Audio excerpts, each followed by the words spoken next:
আসসালামু আলাইকুম ওয়া রাহমাতুল্লাহি ওয়া বারাকাতুহু।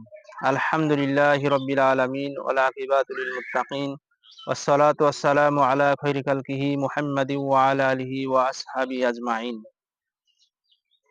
প্রিয় মুসলিম ভাই বোনেরা, এক ভাই প্রশ্ন করেছেন সূরা কাফিরুনের বিশেষ ফজিলত আছে কিনা। বিষয়টা হলো সূরা কাফিরুন কোরআনুল কারীমের ১১৪টি সূরার মধ্যে একটি গুরুত্বপূর্ণ সূরা। এই সূরাটি আল্লাহ রাসূল প্রায় পাঠ করতেন, যেমন বেতুর সালাতের দ্বিতীয় রাকাতে, তারপরে ফজরের প্রথম রাকাতেও তিনি মাঝে মধ্যে পাঠ করতেন, তাওয়াফের প্রথম রাকাতে। বিশেষ করে মাগরিব সালাতের যে সুন্নাত রয়েছে, এই সুন্নাতে আল্লাহ রাসূল সূরা কাফিরুন ২০-এরও অধিকবার পাঠ করতেন। তাছাড়া সূরা কাফিরুন সম্পর্কে বলা যায় রাসূলুল্লাহ সাল্লাল্লাহু আলাইহি সাল্লাম এই সূরা দ্বারা, যেমন ধরে সাপে কাটা রোগী, এ সমস্ত রোগীদের চিকিৎসাও করতেন সূরা কাফিরুনের মাধ্যমে। তাছাড়া এই সূরা কাফিরুন কোরআনুল কারীমের ১/৪ সমপরিমাণ। ৪ বার পাঠ করলে কোরআনুল কারীমের একবার খতম করার সমপরিমাণ সওয়াব পাওয়া যাবে।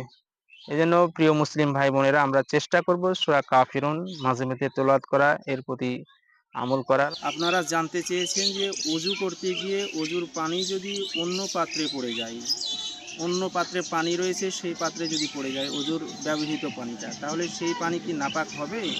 সেই পানিতে কি অজু করা আবার যাবে? বিষয়টা হলো, পানি পানি দ্বারা অজু করার ফলে পানির ছিটা যদি অন্য পাত্রে পড়ে যায়, তাহলে সেই পানি নাপাক হবে না, অপবিত্র হবে না। সেই পানি দ্বারা পুনরায় অজু করা যাবে। যে বালতি দিয়ে ছিটা পড়েছে ওই বালতির পানি দ্বারা অজু করা যাবে, এটাতে নাপাকের কোনো কারণ নেই। কারণ পানির 3টা গুণ রয়েছে, একটা রং, স্বাদ এবং গন্ধ।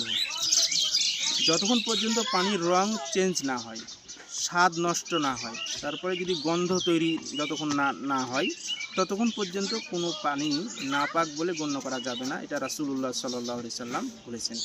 আসসালামু আলাইকুম ওয়া রাহমাতুল্লাহি ওয়া বারাকাতুহু। ইন্নাল হামদালিল্লাহি ওয়াহদা ওয়াসসালাতু ওয়াসসালামু আলা মান লা নাবিয়্যা বা'দা, আম্মা বা'দ।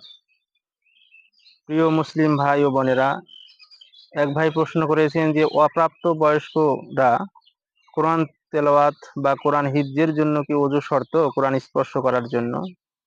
উত্তর হলো যে কোরআন অপ্রাপ্ত বয়স, তো যাদের প্রতি শরীয়ত এখনো ফরজ না, তারা যদি ওযু ছাড়াই কোরআন স্পর্শ করে তাহলে কোনো প্রকার সমস্যা হবে না।